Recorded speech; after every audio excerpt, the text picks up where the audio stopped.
welcome to the Pearl series. Today, our topic is overcoming ordinary obstacles for greater success and happiness in life. Are there days when the problems you're facing make you want to stay in bed and cover your head with the blankets, wishing they just go away? Now, I have felt that way. I've been there, and it isn't a good feeling. Now, we just have to face it. Obstacles are a part of our life. And it's smart to first identify your obstacles and know how to overcome them and when they may trip us up, right? So, our guest today says it is when we are faced with obstacles that we have the opportunity to change the trajectory of our lives. We can take everyday obstacles, turn them into purpose, and use them to grow. Now, don't we all want to grow? Now, let me introduce you to the person behind these words, Nesha Pai, who's here, is also an author, and she's a founder of the Pai CPA PLLC in Charlotte, USA.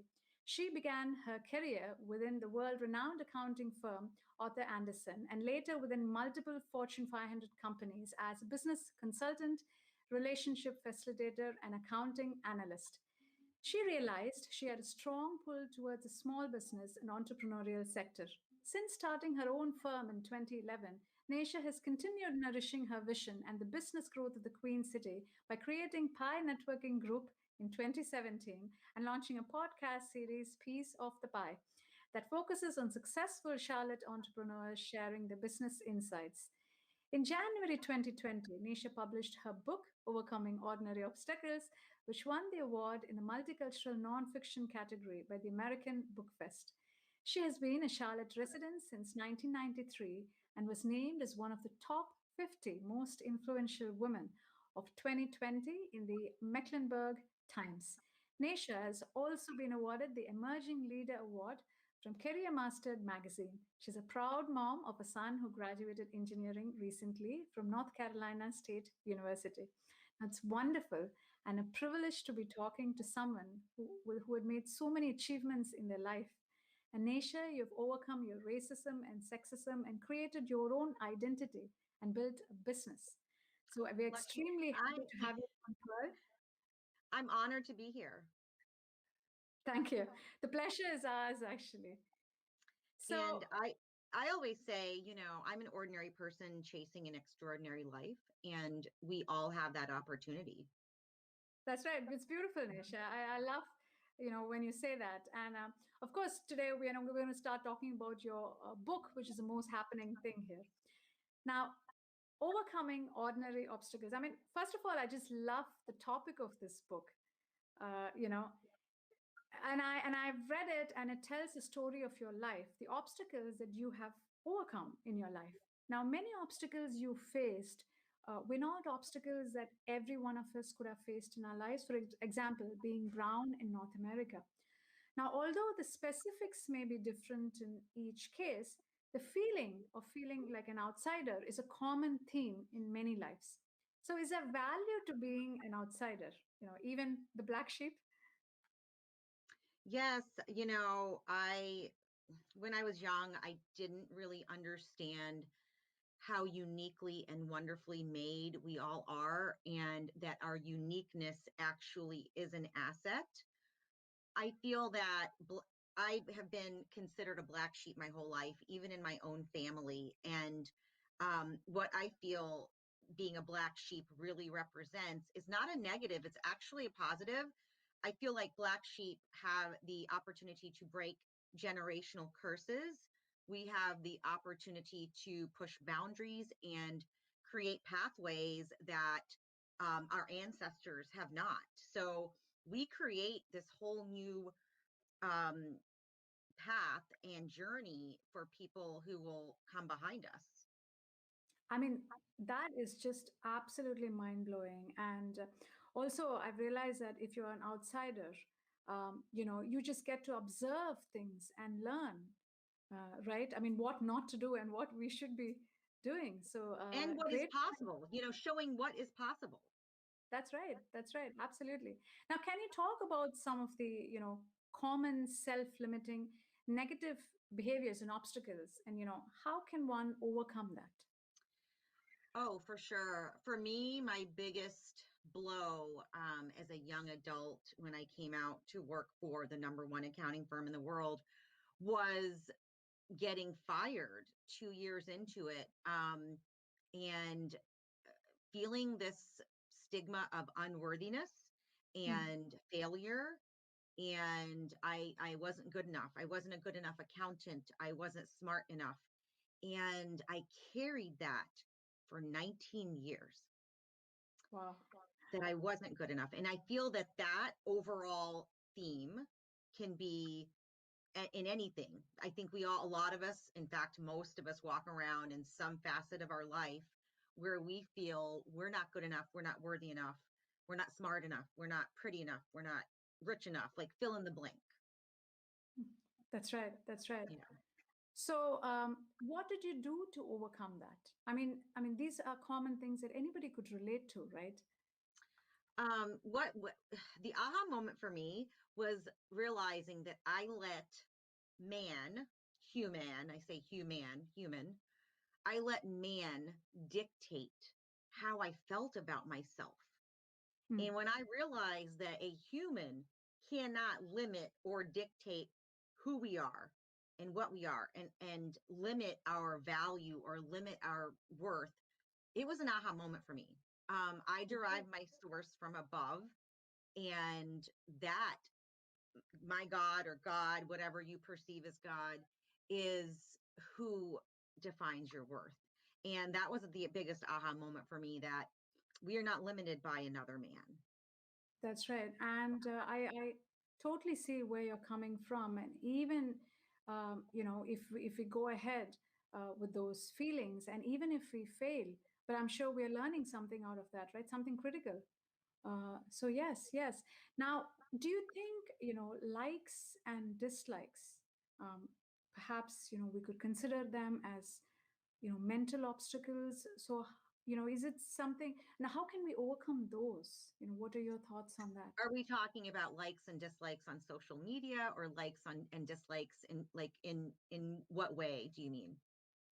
Not just in social media, like we have opinions about certain things. Does our Mm, opinions limits us, in freely acting in certain okay. situations, you know? Yeah, our that's a great point. I think that we all grow up with a certain lens, and that lens is nurtured by, our family, our parents, our culture, our surroundings, and you can really limit your growth, and it's actually disjustice to yourself if you don't widen your lens and you are open.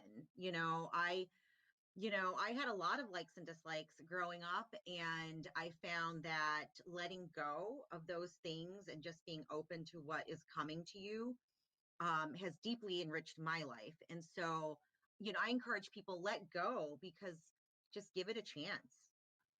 That's right. I mean, letting go, again, it's a topic on its own, right? Oh, How for do sure. you, yes, how would you suggest people go about that? Uh, I because spend a we're lot all of time.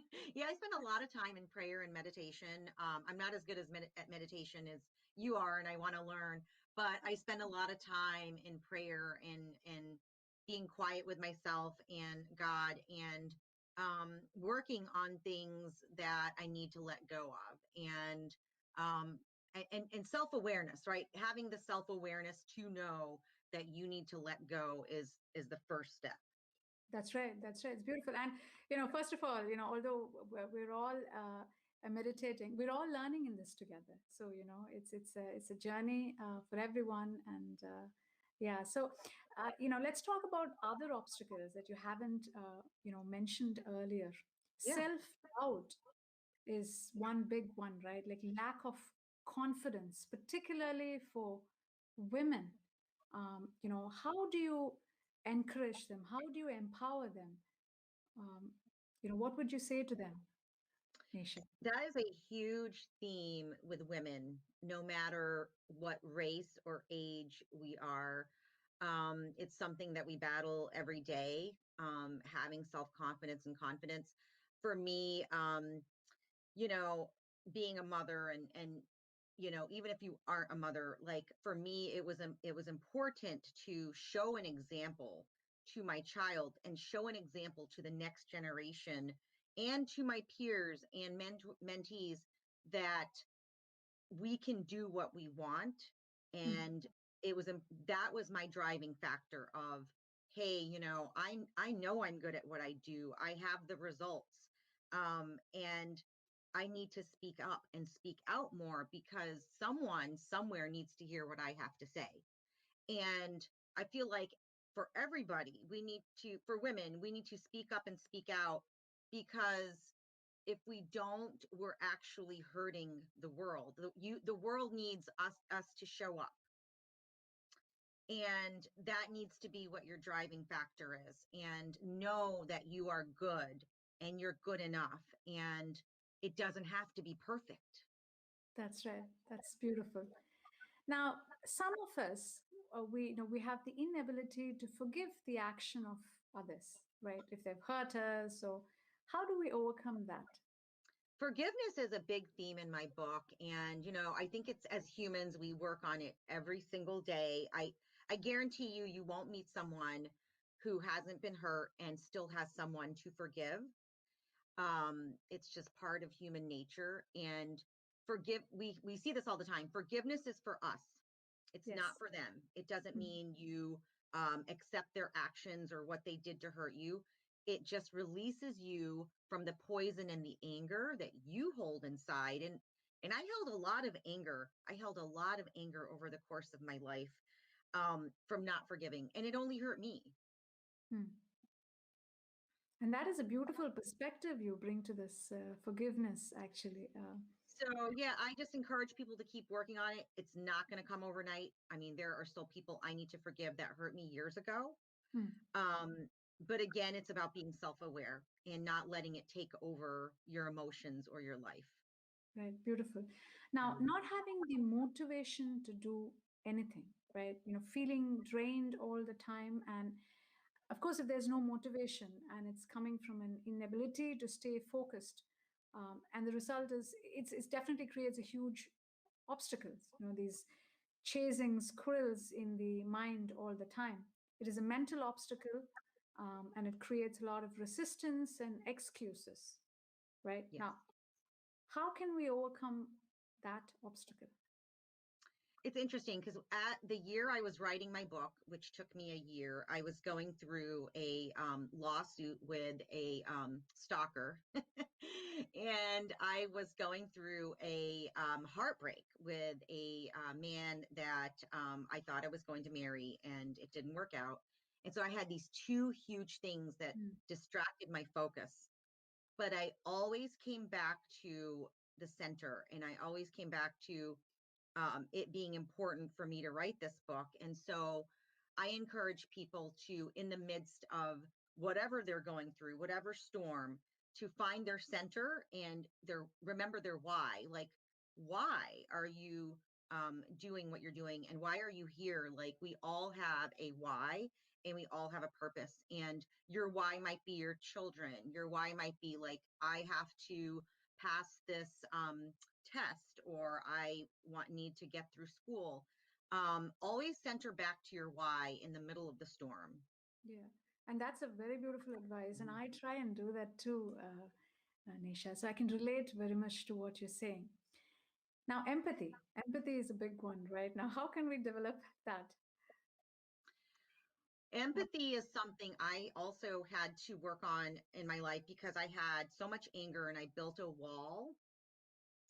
And this wall was actually hurtful because I I I didn't have empathy. And the irony of how that wall came to be is I almost had too much empathy, and I, let the wrong people into my life who then hurt me. And then it created this vicious cycle where I didn't trust anybody, and wasn't as empathetic. But I feel that along with having an open heart, it comes with being open to humanity and open to love, Mm. and putting yourself into our sisters and brothers' experiences. And even if we don't experience what they're experiencing, looking at it from the viewpoint of how are they feeling? Mm. How are they feeling through their lens? And just being more open to that. Yeah, I mean that's again a beautiful point there, actually. Now, fear is a very big obstacle, right? It's a mental obstacles. So how can one again, work on overcoming fear? Fear is very huge, especially for especially in the entrepreneurial sector. Um, it's very big, and so end up coaching a lot of people through this. But I always say that healthy fear is positive. You want healthy fear. If you're not fearful at all, then there's a problem, right? Fear Mm, was obviously created for us for a reason, but when fear becomes debilitating and stops you from moving into your purpose or destiny, that's when it's a negative. And I think, again, you have to go back to what is your why, what makes you unique, and what is your purpose. Because if you don't step out into your purpose, again, you are doing a disjustice to the world. mm, And it's important that you do that. And that is far greater than your fear. So you always have to remember that your fear is almost a selfish motive, mm.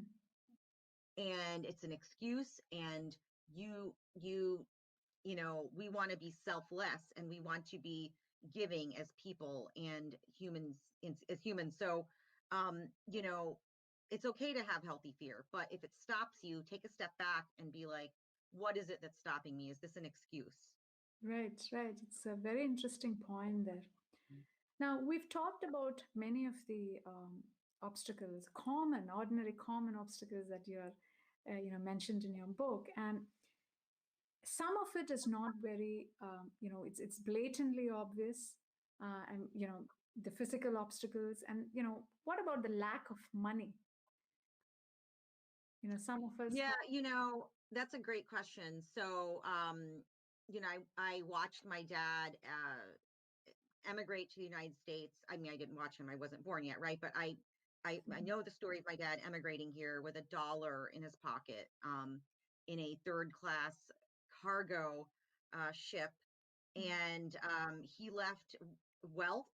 He left everything in India to come here and study and have, come for the American dream and have a better life. And I watched him build and create and provide for a family of five. And money should not be a limiting factor. Money is a means, but if you are truly walking into your purpose, money will follow. mm, And I always tell people, like, don't chase money, chase your passion, chase your desire. And if that and it should be something that helps people, and money will follow. yeah, It will. yeah. I mean, that is, it requires an applaud. Actually, I love that. It's beautiful. It's beautiful, and particularly the youngsters, I think, need to hear that. Uh, that money will follow. Yeah, I have to remind my son too, right? Like, money, can be the root of evil. Money can be the root of a lot of negative things. And if it's not handled or stewarded properly, it can hurt you. That's right. Yeah, It can hurt you. that's right. Yeah. But again, thank you for sharing your, humble beginnings, and you have been really an example of what you're saying, from. Thank you. Yeah. Now, in your book, I know you talk about instinct and following you and listening to, the intuition. Now, can you share with us, how is it something that everybody is born with, intuition? How can you listen to it more often or tune into it? How can you develop that? Yeah, I think that I can only speak for women, but you always hear and read like women have, and it's because we are the childbearer, we are the nurturer, and we were born with a sixth sense. I swear by it, but I feel like women are born with intuition. And really humans are, but women have the ability to really nurture it and really hone in on it. And I would challenge everybody to think about a time when their intuition was speaking to them and said, no, no, no, no, don't do that, don't go there, don't say that, and they didn't listen, right? And then it Mm, proved to be an accurate thing. And so it's really sitting with yourself, your inner voice, conscience, whatever we want to call that, mm, and really listening instead of passing it off, or just doing it anyway. Like, there were many times in my life where I'm like, gosh, why didn't I listen to myself? Why did I do this? Or why did I do that? Or why Don't did we I say all? this? Yeah, we've all So been there, really right? actually listen to your gut, listen to your inner voice, and they are your inner voice is 100% accurate. That's right. That's right. And meditation is a great way to train your Yes, mind to calm things down. And I think when the mind settles, we're able to listen to the heart's that's right. signal, right? Yeah. That's So it's right. beautiful what you shared. Actually, couldn't agree more. Now you express how helping others gives you a feeling of joy and self worth. Now, can you talk about that a little bit, Nisha? Yeah, I think that we, and I mean humanity, was created to not be for ourselves. We were created to help everyone else and to help others. And I guarantee you, unless you just want to sit in the woods and be, a hermit, that you will find so much joy when you're in a situation of helping other people, because I really feel that we were put on this planet to help others, which in Yes, turn helps and fills ourselves. that's right. And we all grow together, right? That's right. Yeah. Now, you also mentioned that gratitude is a big part of your life. Now, why is it so important to you? Gratitude is the root of happiness to me, because we can all compare, especially in the age of social media and in the 21st century. Like, if we do a lot of comparison, we do a lot of, well, he's got more money, she's prettier, he's got that car, and we can totally be filled with bitterness as we start comparing and we start looking at our lack. But gratitude again centers us into what we have and what we are blessed with. And if you focus on your blessings in what you do have instead of what you think you lack, your the joy and your happiness and your mental health is completely changed. And a lot of depression, because I did go through depression in my life, a lot of that came from not expressing enough gratitude. And for me, writing in a gratitude journal, for the day, like, what am I thankful of for that day? Hmm. In this past year, it was my health. It might have been like something simple like I didn't get COVID. It might have been something simple like, hey, I'm safe today, I'm Hmm. alive. Just simple. That, oh, yeah, absolutely. I mean, I couldn't agree more, particularly this COVID thing that you talked about. We get a Hmm. lot of WhatsApp messages spreading, fear of COVID, right? How many people have died and, who've admitted in hospitals and stuff like that. How many of us feel gratitude towards, hey, you know what? I'm alive today.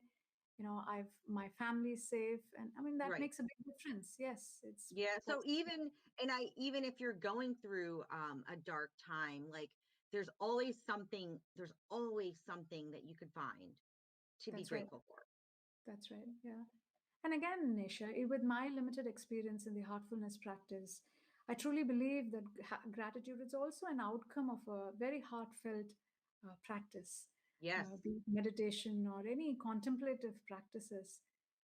Do really fill us with gratitude because we begin to accept that whatever happens in life has a greater purpose, and that's right. it changes our perspective. Yeah. So uh, now, how important do you think your success is your belief and trust in a higher power, and why? I know you mentioned about this before um, in the Yeah, webinar. I was raised in a very devout Hindu family. My parents are very devout. They are in actually they're in the highest caste in the caste system, which I didn't know much about all that growing up in the United States as a first gen, but apparently that's a big deal. And I, about 3 years ago, came to following Jesus in my own path of how I could connect to God. And I feel that, if we take away man-made religion and we take away the structures, it really truly is about what is your personal relationship with your God, your higher power.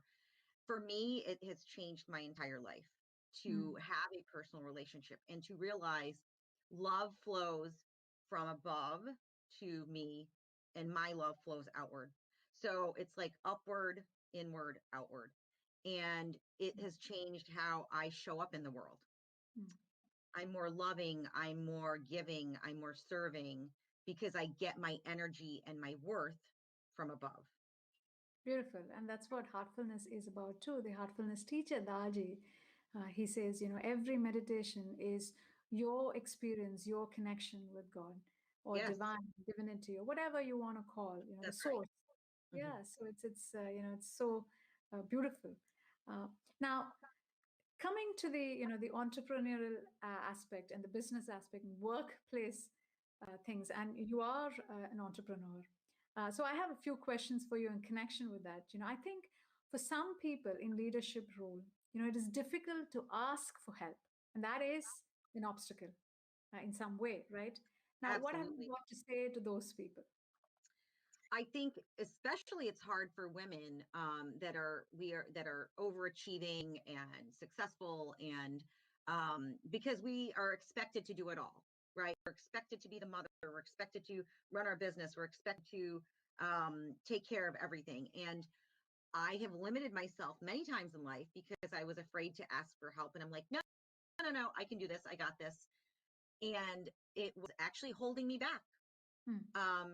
We're here to lean on each other. We're here to ask for help and get. And I don't have a problem asking for help anymore. But I encourage people to ask for help because that's what we're here for. We're here to help each other. That's a great point, actually. Thank you. Now, another topic, you also touched upon this, which is, manifesting your dreams. How do you think one can do that? Oh gosh, I watched and read The Secret so many times, and then all the different, shows about manifestation, and I've probably read them all and watched them all. And I truly believe, and again, this probably ties back to meditation. I truly believe that we can call into the universe Hmm. our dreams. Now, they may not show up the way we think they're going to show up, but they will show up if you really focus on manifestation and focusing on kind of bringing it into the universe. And I truly believe what you put out into the universe does come to you. I Hmm. truly believe that. Right, right. Excellent, excellent. Now, you said, anything entrepreneurial generally starts from a pain point. What did you mean by that? Most people don't have the guts like it is to do it, to just say, hey, I'm just going to start my own business.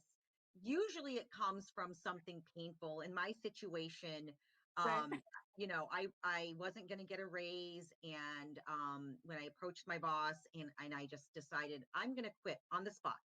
right. And I was walking out of his office and, oh my God, what did I just do? I quit. Like, I quit my job. I have a son, I have a mortgage. And it was pain. That was a pain point. And I was like, Hmm. okay, I'm going to do this myself. I can do this myself. I can do it better. Right. And so it pushed me, right? It was my motivator of, I'm going to start my business now. Would I have done it if I had a comfortable, cushy job still? Probably not. It Not right. probably would have been delayed. It's again, tying back to spirituality. Previous teacher would say illat gillat sillat, which means little less money, little less health, and little less discomfort. Really, necessity is a mother of invention, sort of. It Yes, pushes you out of your comfort zone, and totally agree with what you're saying. Although that's some of right. us, feel shameful about, agreeing to it, but I think it is a fact. Yeah. So it is. This was great talking to you, Nisha. It's nice to, just see things. When you share from your experience, it really resonates with people who are listening. So Thank thank you you. again for that. Thank you for having me. My passion and mission are to talk to people all over the country, hopefully the world one day, where I can say, hey, you know what? I'm an ordinary person building an extraordinary life, and you can do it too. And I hope that your listeners truly understand that they all have that ability. Yeah, no, I truly hope so too. And but we do have a fun rapid fire round for you. So if you're ready, I've got a set of questions, and I'd like you to give us solutions to those in one or two lines. So, Okay, I'm gonna try. Let's do it. okay, good. Thank you. That's all we need. Yes, thank you. Now, putting your, these are some common obstacles that people face in their lives. And as I said, we're looking for solutions. So the first one is putting your goals off until someday. Someday does not exist because we don't know how long we have on this planet. So today is what needs to happen today. Okay. Now, waiting to take action until you feel ready. You'll never feel ready. So do it now. Okay. Now, here and now is your answer to the last Yes. two ones. Okay.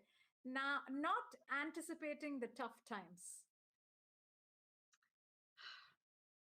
You have to prepare for the tough times, but you can't let that hold you back. So we're all going to have tough times. Just keep moving. Excellent. Excellent. That's great. Now, viewing mistakes as failures. Failure is actually the path to success.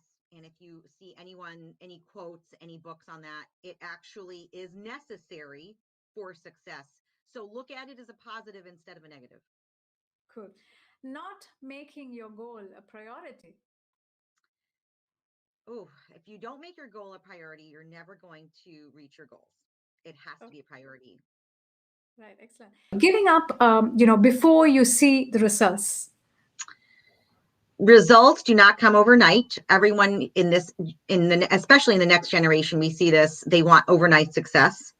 Overnight success doesn't happen. I just turned 10 years old and I'm just now seeing my true success. So you can't give up. You have to keep going because eventually there will be success. That's right. And nobody else is going to push you, right? Excellent. Now, sabotaging yourself just before the finish line. Oh, I see this a lot. Go back to your self-talk, go back to your inner voice and meditation and realize that you have what it takes to get to the finish line. So you can't quit. It's not an option. Good. Thank you. Not an option. I like that. Nesha, this was wonderful. I mean, it again shows that you're such a lovely, a spontaneous person. I mean, it's lovely to hear all those solutions. I hope our audiences found that helpful. Now, Nesha, at this point, we always offer a little heartfulness relaxation meditation for our audiences. So I'd welcome you as well. I know you wanted I to need try. it. I need Yes, it. yes, we all need it. We all need it. So let's begin. It will last for about 10 minutes or so. And Great. sit comfortable with your closed eyes, and I'll be saying a set of simple instructions. Just relaxing your body from your toe, gently taking you to the heart, and then we'll rest that. It'll be a guided relaxation and meditation. All right. So, audience, sit comfortable, close your eyes, and let's begin. Now, wiggle your toes and feel them relax. Relax your ankles and feet.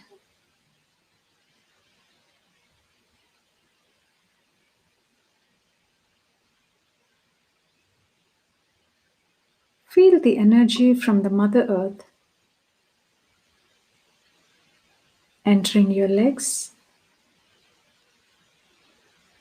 through the ankles, moving upwards,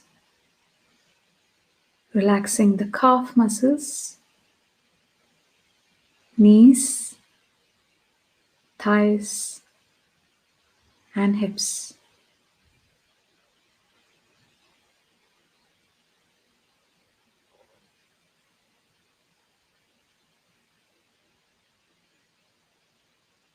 Now feel how both your legs are completely relaxed.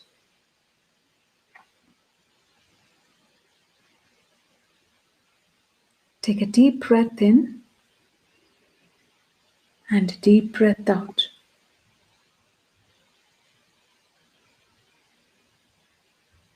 Relax.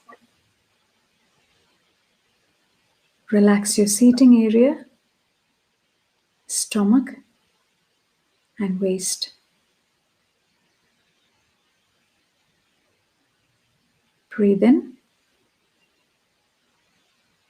breathe out, and relax.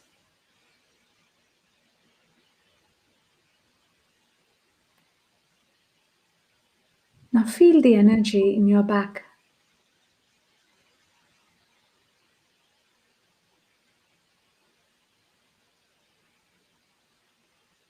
From the top to the bottom, your entire back is relaxed.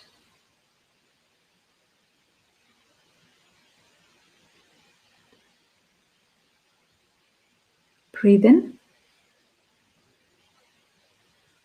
breathe out, and relax.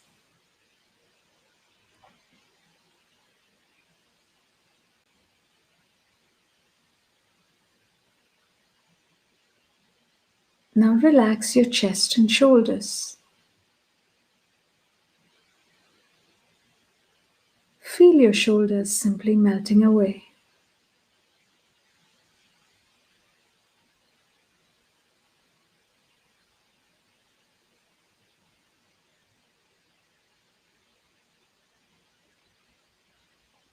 Now let the energy gently drain into your arms, relaxing the upper arms, lower arms, hands, all the way to the tip of the fingers.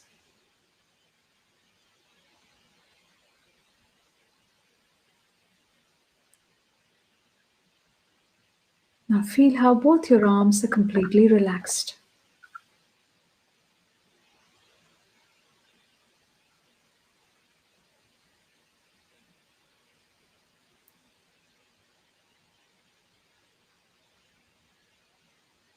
Now relax your neck muscles.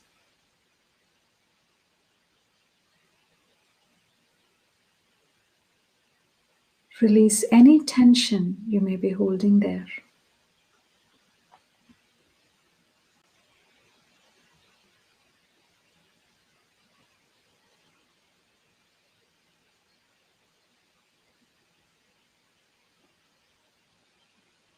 Let the energy flow into your face, relaxing the jaw, mouth, nose, cheeks, earlobes, eyes, forehead, all the way to the top of the head.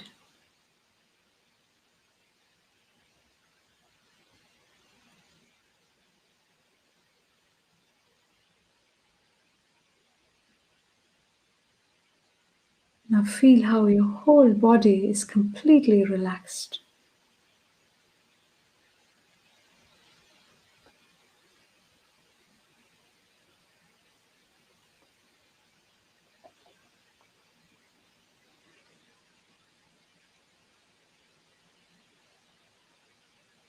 Now gently draw your attention to the heart.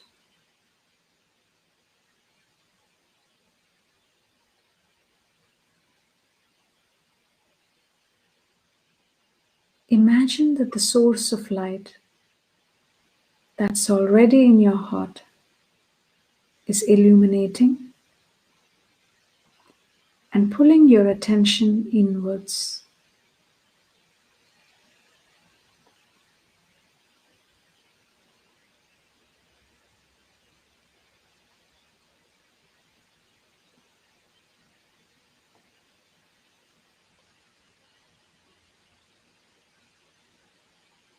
If you have distracting thoughts, gently brush them aside and treat them as passing clouds.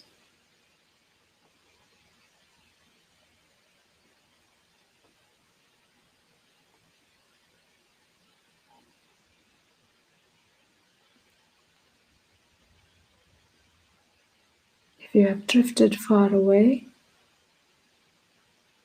gently remind yourself you're meditating and bring your attention back to the light in the heart.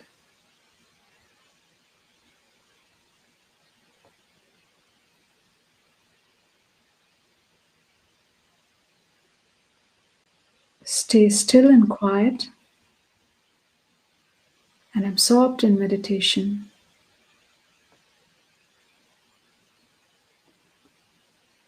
until you hear me say, "That's all."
That's all.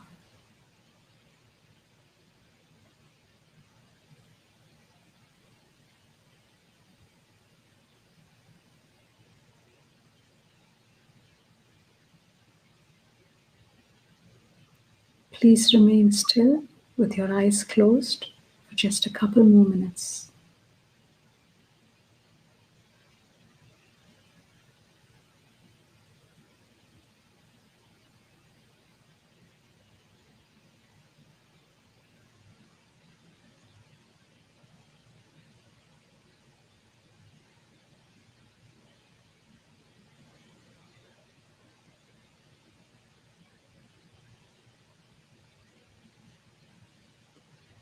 Try and use this time to absorb all the discussion that we had earlier on.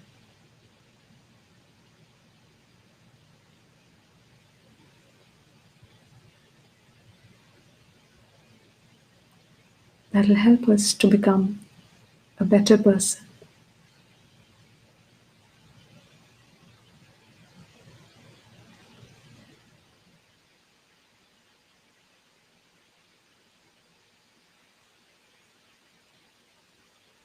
And you may gently open your eyes when you feel ready to do so.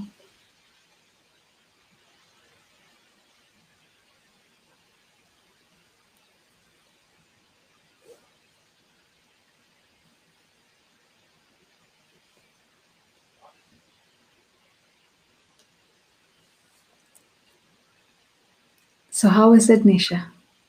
It was amazing. I need to do this every day.